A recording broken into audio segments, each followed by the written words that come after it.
간혹 성도님들을 신방을 하면요, 처음 만난 자리에서 이제 저를 보고 놀라시는 성도님들이 있습니다. 그런 것 같아요. 이제 멀리서 보시거나 아니면 화면에서 보는 목사를 이제 직접 만나니까 또 낯설기도 하고 또 신기하기도 하셨던 것 같아요. 그러면서 어떤 분들은 저를 보고 화면보다 낫다 이렇게 말하는 분도 있고, 화면이 낫다라고 말하는 분도 있습니다. 또 어떤 분은 이렇게 이제 마주 앉아 가까이 이렇게 보시니까 생각보다 흰머리도 많고 주름살도 많고 무엇보다도 나이가 있어 보인다라는 가슴 아픈 말을 하시는 분도 있습니다. 저를 위해서 기도해 주십시오. 여러분, 우리가 생각하고 또 기대했던 것과 다르면 당황스럽죠. 그리고 당혹스럽습니다. 오늘 우리가 읽은 이 본문에서요, 당혹감을 감추지 않는 한 사람을 만나죠. 바로 세례 요한입니다. 여러분, 세례 요한은요, 예수님이 하나님의 아들이심을 최초로 세상에 소개한 장본인입니다. 그런데 오늘 본문을 읽어보니까 이상해요. 그 장본인이 예수님에 대해서 지금 의심을 가지고 또 굉장히 혼란스러워하는 게 느껴집니다. 뭔가 혼동스럽고 영적 침체에 빠진 것 같아요. 자, 2절 3절을 보면 요한이 옥에서 그리스도께서 하신 일을 듣고 제자들을 보내어 예수께 여짜오되 오실 그이가 당신이 오니까 우리가 다른 일을 기다리오리까. 무슨 말이에요? 예수님, 당신이 정말 하나님이 보낸다고 말씀하셨던 그 메시아가 맞습니까? 제가 착각한 거 아니에요? 여러분, 이 세례 요한의 이 말씀은 그 자체로 우리에게 굉장히 엄청난 충격입니다. 여러분, 다시 말하지만 세례 요한이 어떤 사람입니까? 누구예요? 예수님 오실 길을 준비하기 위해서 미리 온 사람입니다. 그리고 예수님이 지나가실 때 누구보다도 이 사람이 하나님의 아들이시다라는 걸 알아본 사람이 세례 요한입니다. 요한복음 1장 29절에 보니까 이튿날 요한이 예수께서 자기에게 나오심을 보고 이르되 보라, 세상 죄를 지고 가는 하나님의 어린 양이로다. 이렇게 알아보고 사람들에게 알려준 사람이 세례 요한이잖아요. 또 예수님께서 강청하시죠. 나에게 세례를 베풀라. 그래서 세례 요한이 예수님 강청 때문에 세례를 베풀 때 그때도 또 놀라운 장면을 본인이 보고 경험했습니다. 마태복음 3장 16절에 같이 한번 읽어볼까요? 시작. 예수께서 세례를 받으시고 곧 물에서 올라오실새 하늘이 열리고 하나님의 성령이 비둘기같이 내려 자기 위에 임하심을 보시더니 하늘로부터 소리가 있어 말씀하시되 이는 내 사랑하는 아들이요 내 기뻐하는 자라 하시니라. 여기 보면 예수님에게 세례를 베풀 때 어떤 일이 일어나요? 하늘이 열리고 성령님이 예수님에게 임하는 걸 보고 또 제일 중요한 거 하늘로부터 음성을 들었어요. 이는 내 사랑하는 아들이요 내 기뻐하는 자라. 이 음성을 들은 사람이 누구라고요? 바로 세례 요한이라는 겁니다. 그런데 여러분, 그 사람이 지금 의심하고 있습니다. 예수님, 당신이 정말 하나님의 아들이 맞습니까? 묻고 있는 거예요. 성도 여러분, 세례 요한의 이런 모습은 우리에게 굉장히 중요한 메시지를 던져요.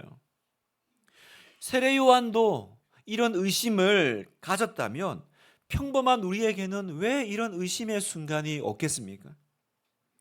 예수님을 잘 믿다가도 어느 한순간 신앙의 침체에 빠질 수가 있어요.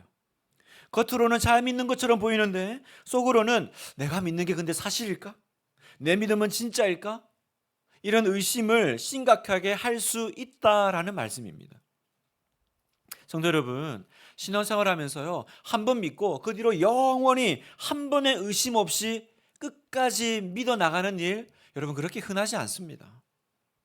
믿음의 길에서요, 때로는 목사라도 장로라도 집사라도요, 사람이라면 누구나 이 인간적인 의심을 할 수 있다라는 것을 우리는 세례 요한을 통해서 알고 배우는 거죠.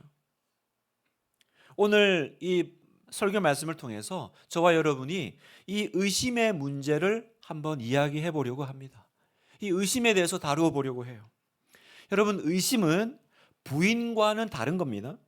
부인은 뭐예요? 아예 안 믿는 거죠. 예수님도 안 믿고 하나님이 어디 있어? 하나님 없다. 여러분 차라리 아예 안 믿는 거면, 부인하는 거면 문제는 간단할 수 있어요. 그런데 안 믿는 건 아닌데 계속 흔들려요. 믿고는 있는데 내 안에 어느 순간 신앙의 회의가 찾아옵니다. 이게 문제죠.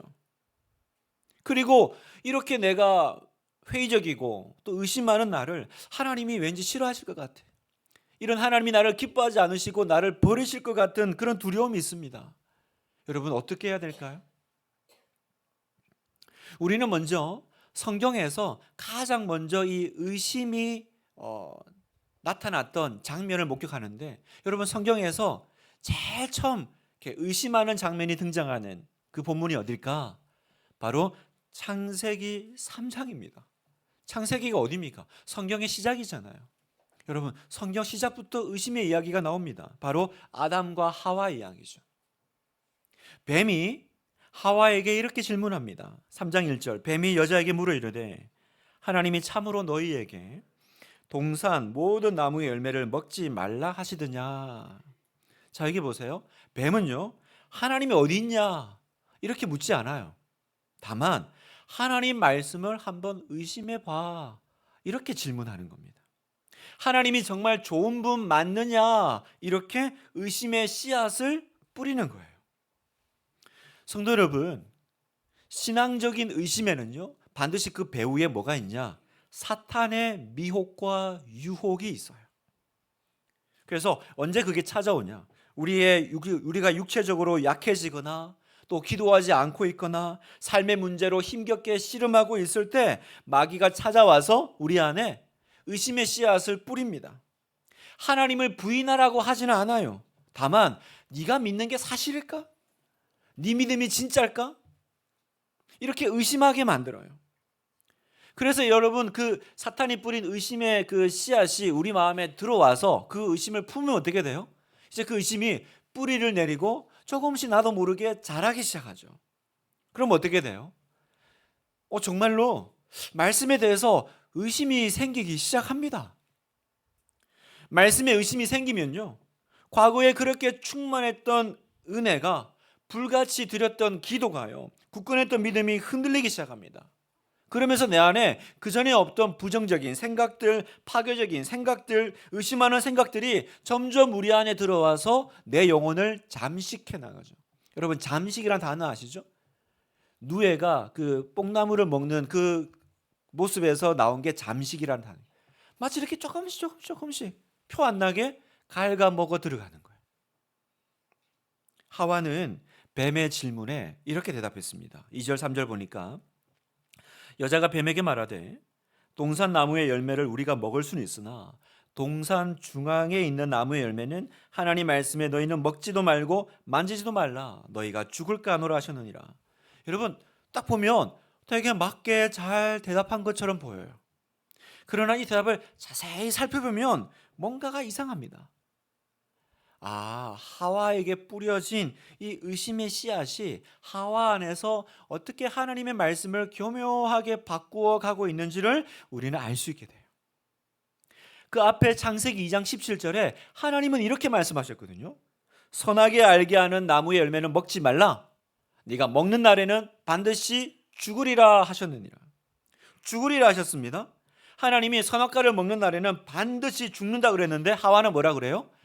죽을까 하노라. 이렇게 살짝 바꿔요. 먹지 말라 그랬습니다. 그런데 하와는 어떻게 합니까? 먹지도 말고 만지지도 말라. 자기의 생각을 하나님의 말씀에 조금씩 더해요.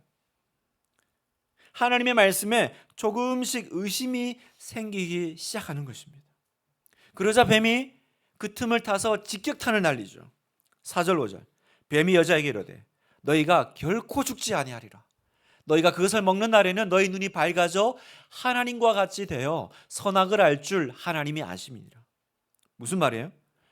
하나님 왜 못 먹게 하시겠니? 네가 잘 되는 걸 싫어하시는 거야. 안 죽어. 하나님은 반드시 죽는다 그랬는데 마귀는 와서 뭐라 그래요? 결코 죽지 아니하리라. 결코 죽지 아니하리라. 어떻게 하고 있습니까?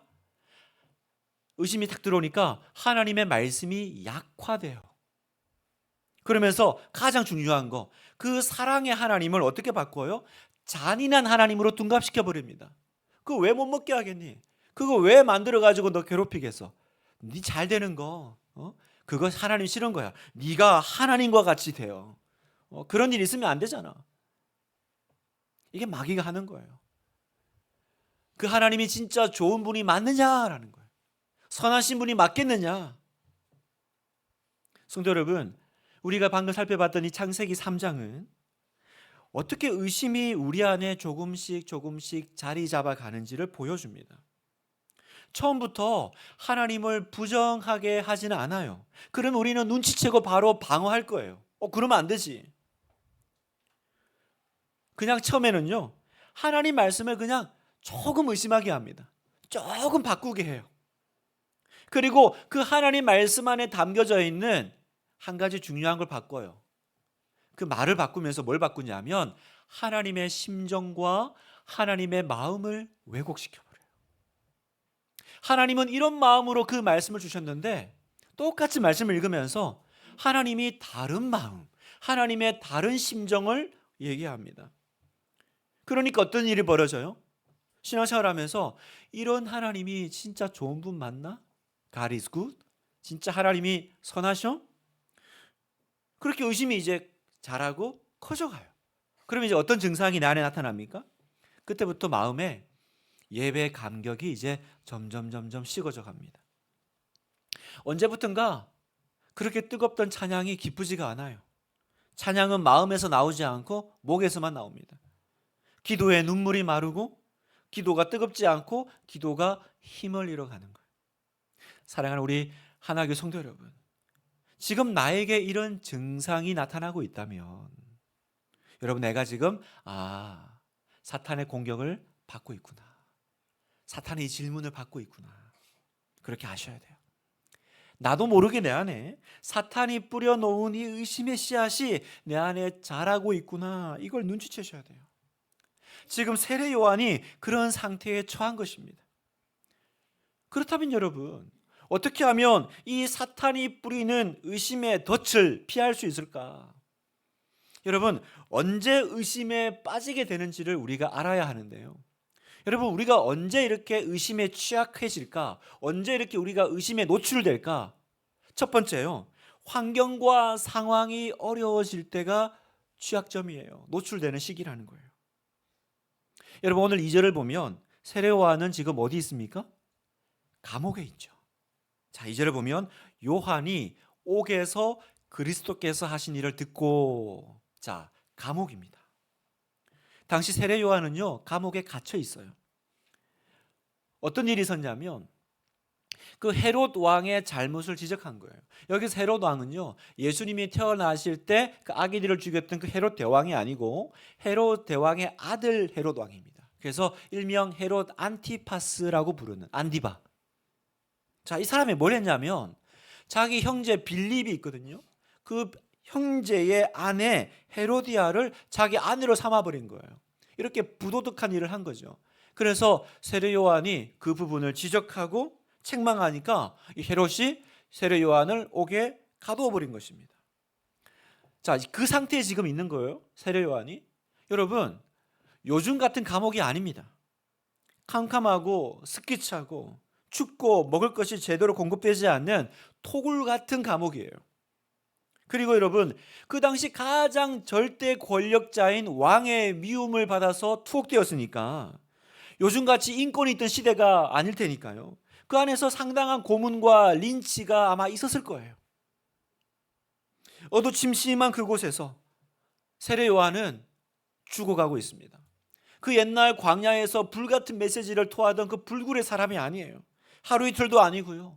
오랜 시간 육체의 제한을 받으면서 세례 요한은 점점점 노쇠해져 갔을 겁니다. 뿐만 아니라 세례 요한은 어떤 삶을 살았던 사람이에요.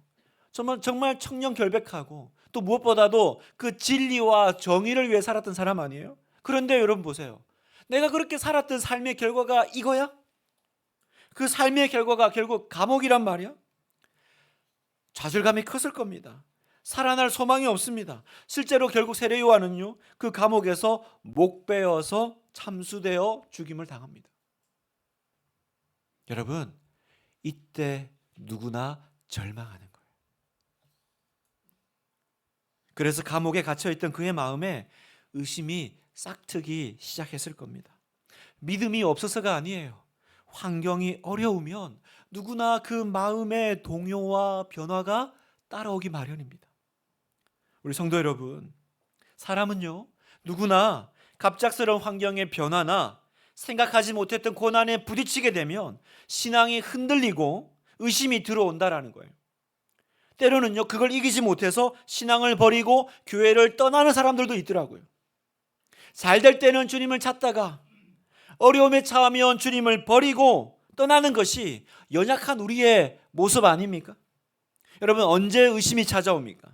환경과 상황이 어려울 때 의심이 찾아와요. 여러분, 이것이 인간의 실상이며 저와 여러분의 연약함이라는 거죠. 또 언제 의심에 취약합니까? 예수님을 두 번째, 간접적으로만 체험할 때요. 예수님을 간접적으로만 체험할 때요. 여러분, 세례 요한이 예수님에 대해서 의심을 품게 된 두 번째 이유는요, 예수님을 간접적으로 체험했기 때문입니다. 앞에도 얘기했듯이 세례 요한은 누구보다 예수님을 가장 먼저 만났고 발견했던, 알아본 사람입니다. 그래서 예수님께 세례도 베풀고 직접 예수님을 만나고 대화를 한 적이 있죠. 그러나 그게 전부예요. 그 이후에 성경을 보면 예수님과 세례 요한이 만났거나 대화하는 장면이 전혀 없습니다. 아마 예수님의 말씀에 대해서는 주로 자신의 제자들을 통해서 간접적으로 들었을 거예요. 그리고 예수님이 하셨던 기적과 여러 가지 사역에 대해서는 소문으로만 들었을지 몰라요. 성도 여러분, 설교도 좋고 강좌 듣는 것도 좋고, 인터넷에서 좋은 말씀 듣는 것도 좋아요. 그러나 여러분, 간접적인 경험과 소문은 능력이 없습니다.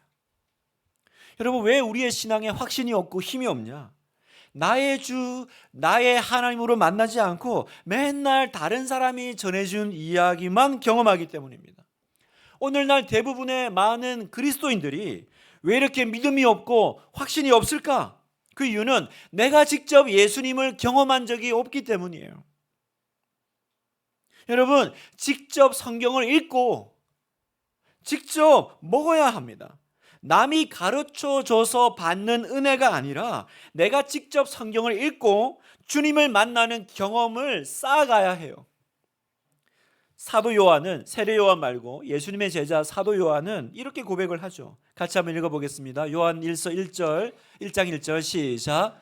태초부터 있는 생명의 말씀에 관하여는 우리가 들은 바요, 눈으로 본 바요, 자세히 보고 우리의 손으로 만진 바라. 생명의 말씀에 관하여는, 예수님에 관하여는 뭐라고 얘기해요? 나는 들었고 보았고 만졌다. 여러분, 저와 여러분에게 매일의 삶 가운데 필요한 거예요. 옛날에 세례요한 같이 나 옛날에 예수님 한번 만났잖아. 그 뜨겁게 한번 만났던 내 신앙의 리즈 시절이 있었어. 언제까지 학생 때 만난 예수님, 언제까지 청년 때 만난 예수님, 처음 만난 예수님, 그 얘기만 하고 평생을 살겠어요, 여러분. 매일 만나야 합니다. 3월 달에 만나야 되고 다가오는 4월 달에 만나야 되고 계속 만나야 돼요. 여러분, 우리가 왜 내 안에 거하라 3대 프로젝트를 진행하고 있습니까? 왜 매일 아침 큐티를 하라고 그래요? 왜 밥 먹고 나면 성경을 약 복용하듯이 읽으라고 합니까? 왜 테필린을 암송하라고 합니까? 직접 만나라는 거예요. 직접. 여러분이 직접 말씀을 통해서 그분을 만나고 체험하라는 거예요. 매일매일 만나셔야 돼요. 그러지 않으면 의심이 찾아온다는 거예요. 그리고 세 번째요, 하나님을 오해할 때 의심이 찾아옵니다. 여러분, 세례 요한이요, 감옥에서 예수님에 대한 이제 이야기와 소문을 들었습니다. 그런데 아무리 생각해도 이상해. 뭐가 이상할까요? 자기가 생각했던 메시아하고 너무 다른 거예요. 세례 요한 당시 많은 사람들이 생각했던 메시아, 하나님이 보내는 구원자는 어떤 사람이냐? 정치적이고 군사적이고 경제적인 메시아입니다. 그래서 로마의 압제로부터 우리를 구해주고 그리고 우리에게 이상적인 나라를 완성해주는 그런 메시아를 기다렸죠. 세례 요한도 그런 메시아를 생각했을 겁니다. 그런데 여러분 보세요. 지금 정치적인 해방이나 뭐 경제적인 구원이나 그런 걸 가져다 주기는커녕 지금 당장 감옥에 갇혀 있는 나도 구원해 주지 못하는 메시아인 거예요. 요한은 이해할 수 없었을 거예요. 아니, 어떻게 하나님의 아들이 오셨는데, 어떻게 그리스도가 세상에 오셨는데 이런 불의가 계속될 수 있단 말이야? 더욱이 지금 나는 이 정의로운 일로, 착한 일로 감옥에 갇혀 있는데 왜 예수님은 나를 못 본 채 하시지? 왜 나를 안 구해 주시고 저 밖에서 맨날 병자들이나 환자들만 고치고 계실까? 그래서 어떻게 해요? 예수님이, 이 세례 요한이 이분이 진짜 메시아가 맞나? 의문이 생겨요. 그리고 제자들에게 부탁하죠. 자, 내가 말한 이 워딩 그대로 가서 얘기해. 당신이 진짜 그분이 맞습니까? 아니면 아니라고 말씀하세요. 그럼 우리가 다른 사람 기다릴게요. 지금 이렇게 묻고 있는 거예요. 여러분, 사랑하는 성도 여러분, 여러분도 지금 예수님께 이런 질문하고 계시지 않아요? 예수님, 당신이 진짜 하나님의 아들이 맞습니까? 여러분, 오늘날 많은 사람들이 기독교에 대해서 실망하는 이유가 무엇입니까? 바로 나의 이 고통, 또 이 세상에 있는 불의와 악에 대한 하나님의 침묵, 또 외면 때문 아니에요? 왜 하나님은 아무것도 안 하고 가만히 계시고 있느냐 말입니다. 그래서 내 신앙이 흔들려요. 하나님께 서운하기만 합니다. 이런 하나님을 내가 계속 믿어가도 되는 것일까 의심하게 됩니다. 내가 생각한 하나님, 내가 만들어 놓은 하나님, 그 하나님에 대해서 내가 부딪히고 충돌하고 의심하게 될 때 우리 안에 이제 그 의심은 깊어지고 힘들어지는 거예요. 흔들리는 거죠. 자, 여러분, 이렇게 이제 세례 요한이 예수님께 자기의 의문과 의심을 표명했어요. 자, 그러자 이 좌절하고 흔들리는 요한에 대해서 예수님께서 어떻게 반응하세요? 첫 번째 보시면 여러분, 예수님은 꾸짖지 않으시고 기다리십니다. 지금 여러분, 누구보다 이 세례 요한의 질문에 마음 상할 분은 예수님 당신이세요. 그런데 예수님은 전혀 이 당돌하고 무례한 질문에 대해서 당신이 하나님 아들 맞습니까? 아니면 우리가 다른 사람 기다릴까요? 얼마나 당돌해요, 여러분. 그런데 거기에 대해서 화내지 않으시고 그냥 차분히 설명해 주세요. 4절 5절 예수께서 대답하여 이르시되 너희가 가서 듣고 보는 것을 요한에게 알리되 맹인이 보며 못 걷는 사람이 걸으며 나병 환자가 깨끗함을 받으며 못 듣는 자가 들으며 죽은 자가 살아나며 가난한 자에게 복음이 전파된다 하라. 왜 예수님은 이 믿음 없는 녀석아 왜 이렇게 흔들리고 이렇게 약해졌냐? 그렇게 왜 예수님은 화내지 않으셨을까요? 왜냐하면 예수님은 이 세례 요한의 마음이 어떤지 누구보다 잘 알고 계셨기 때문이에요. 세례 요한의 그 근본의 마음이 변한 게 아닙니다. 다만 어떤 거예요? 이 일시적인 이 환경의 변화로 말미암아 어려움 때문에 육신의 고통 때문에 좌절하고 있다라는 것을 예수님이 아셨던 겁니다. 네가 지금 너무 고통스러워서 잠깐 그러는 거야. 예수님께서 이해해 주시는 거예요. 구약 성경 열왕기상 18장을 보면요, 선지자 엘리야가 나옵니다. 이 선지자 엘리야는요, 바알 선지자, 그 당시에 우상 숭배하던 바알 선지자 450명과 붙어가지고 이긴 사람이죠. 기도했더니 하늘에서 불이 내려가지고요, 정말 이런 기적과 이런 대역전의 드라마가 없죠. 정말 엘리야는요, 하나님이 쓰시는 위대한 종이었습니다. 그런데 이 사건이 있은 다음에 이 모든 이야기를 들은 그 이세벨 왕비가요, 화가 나가지고 이 엘리야를 죽이려고 해요. 그러자 조금 전까지 그렇게 용맹스럽고 위대하게 쓰임받던 엘리야가요, 모든 것을 포기하고 도망가 버립니다. 그리고 로뎀나무 아래 숨어가지고 하나님 그냥 저 죽이시고 데려가세요, 이렇게 절망하고 있어요.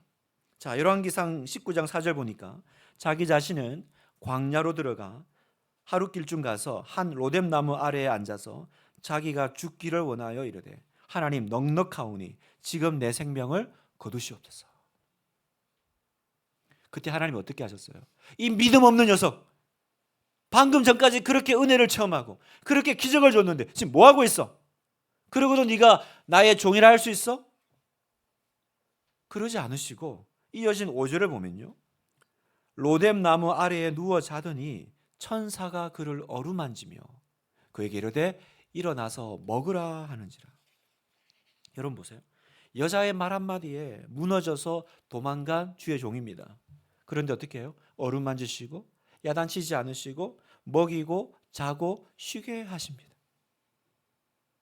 성도 여러분, 여러분은 요즘 어떠세요? 여러분은 요즘 어떤 상태입니까? 한때 열심으로 주님을 섬겼습니다.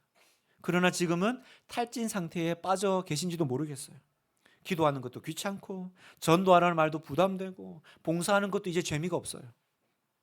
그러나 주님은 여러분 안에 주님을 사랑하는 그 마음이 근본적으로 없어진 것이 아니라는 것을 아십니다. 그때 주님은 야단치지 않으시고요. 우선 쉬어라. 그리고 다시 시작하자. 이렇게 품어주시는 것이 바로 예수님의 방법이라는 거예요. 우리가 주변에도 그렇게 대하고 있지 않아요? 아니, 요즘 교회도 안 나오고 봉사도 안 하고 11조 생활도 안 하고 어쩌려고 그래요? 하나님의 심판이 있을 겁니다, 집사님. 우리 이렇게 쉽게 단정하고 비판하지 않아요? 비록 지금은 주님도 잊어버리고 또 기도도 못하고요. 절망 가운데 헤매고 있지만 주님은 꾸짖지 않으시고 위로하시고 기다리신다라는 거예요. 네가 비록 지금 육체의 연약함으로 잠깐 나를 잊어버리고 의심하고 있지만 나는 네가 다시 일어날 줄 믿는다. 힘내라. 내가 너를 기다리마. 이게 주님의 태도셔라는 거예요. 두 번째, 말씀으로 새 힘을 주십니다. 당신이 하나님이 보내신 메시아가 맞나요? 라고 요한이 묻자 가타부타 옳다 아니다 말씀하지 않으시고 대신에 하나님 말씀으로 답을 주세요. 아까 읽었던 4절 5절 다시 보세요. 예수께서 대답하여 이르시되 너희가 가서 듣고 보는 것을 요한에게 알리되. 이렇게 쭉 이제 나오죠. 맹인이 보며 못 걷는 사람이 걸으며 나병 환자가 깨끗함을 받으며. 여러분, 이 말씀은요, 지금 예수님이 내가 어떤 사역을 하고 있는지 알려줘라, 그 사역을 설명하고 나열하고 있는 게 아니에요. 여러분, 이 말씀은 사실은 구약의 이사야서의 말씀을 인용하는 겁니다. 자, 이사야 35장에 보면 오실 메시아가 나타나면 이런 일이 일어날 거다 설명하세요. 그때에 맹인의 눈이 밝을 것이며 못 듣는 사람의 귀가 열릴 것이며 그때 저는 자는 사슴같이 뛸 것이며 말 못하는 자의 혀는 노래하리니. 또 61장 1절에 보면 주 여호와의 영이 내게 내리셨으니 이는 여호와께서 내게 기름을 부으사 가난한 자에게 아름다운 소식을 전하게 하려 하심이라. 나를 보내사 마음이 상한 자를 고치며 포로된 자에게 자유를, 갇힌 자에게 노임을 선포하며. 무슨 말입니까? 구약에 하나님이 보시는 메시아가, 하나님의 아들이 오시면 이런 일이 일어날 거라는 거예요. 그래서 이런 걸 보면, 이런 징조를 보면 이분이 바로 하나님이 보내신 그분이구나 알아차리라는 것입니다. 예수님은 지금 내가 지금 무슨 사역을 하고 있는지 좀 말해줘라, 이 얘기가 아니라 구약에 나와 있는 이 말씀을 인용하시면서 지금 이 말씀이 성취되고 실현되고 있다라는 걸 말씀하시는 거예요. 그래서 의심하는 세례 요한에게 어떻게 하세요? 말씀으로 설명해 주시고 말씀으로 그 안에 모든 의심을 제거해 주시는 거예요. 그래서 이 제자들을 통해서 그 이야기를 들은 세례 요한은 그 감옥에서 다시 가슴이 뛰었을 거예요. 맞아. 하나님의 약속이 있었지. 내가 그 말씀을 잠깐 잊고 있었구나. 내가 지금 눈에 보이는 것 때문에 내 환경이 어려워서 그 말씀을 잊고 내가 잠깐 의심하고 낙심했구나. 예수님이 바로 그분이 맞구나. 세례 요한은 그 감옥에서 다시 새 힘을 얻었을 겁니다. 여러분, 누가복음 24장에 보면 엠마오로 가는 두 제자 이야기 있죠. 십자가에 죽은 예수님 보고 실망해서 고향으로 돌아가는 그 두 제자를 예수님이 부활하신 뒤에 만나 주시는데 제자들이 예수님이 나타났는데 알아보지 못해요. 그러면 여러분, 알아보지 못하면 가장 간단한 방법은 뭐예요? 얘들아, 나를 좀 봐. 내가 누구야? 내 누구지 모르겠니? 이렇게 알려주시면 되잖아요. 그럼 바로 알아봤을 거예요. 그런데요, 예수님은 그렇게 안 하세요. 대신 어떻게 하시냐? 성경에 예수님에 대해 말씀하신 구절들을 쭉 설명해 주십니다. 자, 누가복음 24장 32절. 그랬더니 어떻게 됐냐? 같이 읽겠습니다. 시작. 그들이 서로 말하되 길에서 우리에게 말씀하시고 우리에게 성경을 풀어 주실 때에 우리 속에서 마음이 뜨겁지 아니하냐 하고 우리에게 말씀하시고 성경을 풀어 주실 때에 가슴이 다시 뜨거워지더라는 거예요. 성도 여러분, 예수님은 나야. 그 한마디만 하시면 돼요. 눈을 열어서 보게 해주시면 돼요. 그런데 왜 이렇게 말씀을 설명하셨을까? 여러분, 이것이 오늘날 저와 여러분이 예수님을 만나는 방식이기 때문에 그렇습니다. 예수님 어떻게 만나요? 하늘에서 구름으로 만나나요? 꿈에서 계시로 만나나요? 어떤 영험한 목사님을 통해서 만나나요? 아니요. 말씀을 통해서 우리와 함께 계시고 말씀을 통해서 우리에게 새 힘을 주시는 거예요. 의심에 흔들리고 계세요. 요즘 마음이 식어져 버렸습니까? 어떻게 해야 돼요? 말씀을 먹어야 하는 거예요. 말씀을 풀어주실 때에 우리의 가슴이 다시 뜨거워지지 아니하더냐. 오늘 말씀을 마무리하면서요, 의심하고 있는 우리에게 주님의 마지막 당부 말씀이 있어요. 자, 6절입니다. 시작. 누구든지 나로 말미암아 실족하지 아니하는 자는 복이 있도다 하시니라. 여러분, 여기 실족한다라는 건 뭐예요? 넘어진다라는 거죠. 예수님 때문에 시험 들지 말라라는 거예요. 예수님 때문에 시험 들지 않는 자가 복돼, 복돼. 저는 이걸 이렇게 바꾸고 싶어요. 예수님을 향해 등 돌리지 마세요. 여러분, 신앙생활을 하다 보면요, 내가 기대한 예수님과 다른 것 때문에 마음에 의심이 생기고 시험에 들 때가 있습니다. 때로는 삶의 문제로, 때로는 기도 응답의 실패로 마음이 하나님에 대해서 식어질 때가 있어요. 우리는 천사가 아니라 사람이기 때문에 거절감에 낙담하고 때로는 원망을 쏟아낼 때도 있습니다. 그래도 여러분, 절대로 하지 말아야 될 단 한 가지, 그건 뭐예요? 절대로 하나님을 향해서 등 돌려 앉지 않는 거예요. 아무리 여러분 내가 하나님과 거리감이 있고 멀어져도요, 등 돌리지 않으면 소망이 있어요. 그런데 아무리 내가 가까이 앉아 있어도요, 등을 돌려버리면 복 받을 방법이 없어요. 여러분, 복 주시는 분은 하나님 한 분뿐인 줄 믿습니다. 그런데 그 하나님과 내가 등 돌려 앉아서 대척하고 있으면 어떻게 하시겠다라는 거예요. 신방을 하다 보면요, 간혹 목사님, 저 요즘 하나님께 삐졌어요. 제가 하나님과 지금 싸우고 있는 중입니다. 이렇게 말씀하시는 분이 있어요. 정말 stupid, 너무 부질없고 바보 같은 stupid. 여러분, 평생에 여러분 보세요. 하나님과 싸워 이긴 분 본 적 있으세요? 하나님과 싸우고 있대요. 그래서 이긴 사람 본 적 있으시냐고요. 정말 부질없는 거죠. 하나님 그냥 저를 죽이세요.